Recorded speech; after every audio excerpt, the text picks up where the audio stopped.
ഇതൊരു ചാലഞ്ചായിട്ട് നമ്മളെ കണ്ണൂർ ബസ് സ്റ്റാൻഡിലാന്നുള്ള ഈ സാധനം എന്നാന്ന് പറഞ്ഞു കഴിഞ്ഞാല് ഇൻസ്റ്റാഗ്രാമിലാണെങ്കിൽ 100 പേരും ഗൂഗിൾ പേ വഴി, ഫേസ്ബുക്കിലാണെങ്കിൽ 100 പേരും. അപ്പൊ ആരെ കമന്റ് ഇട്ടോ 0 ലൈക്ക് ആണെങ്കിൽ അപ്പൊ 100 ഉറപ്പായിട്ടും അക്കൗണ്ടിൽ അയച്ചു തരും.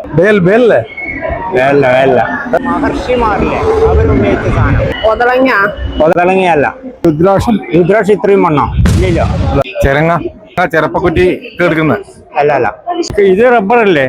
റബ്ബറല്ല. അത് ഇത് എന്ത് സാധനമാണെന്ന് അറിയില്ല. നമ്മ ആദ്യം കാണുന്ന മനുഷ്യന് ഉപയോഗിക്കാൻ പറ്റുന്നതാണോ, അത് കഴിച്ചാൽ ചത്തുപോവോ? മതി കുറെ നേരമല്ലോ തുടങ്ങിയിട്ട്.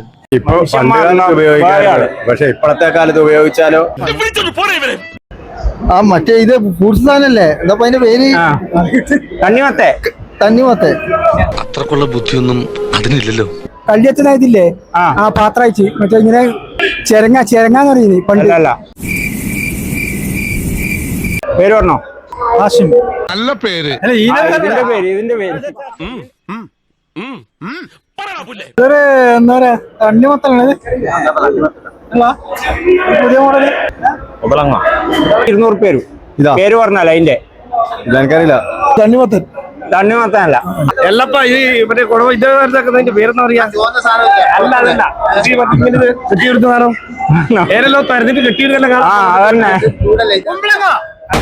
നശിപ്പിച്ച്.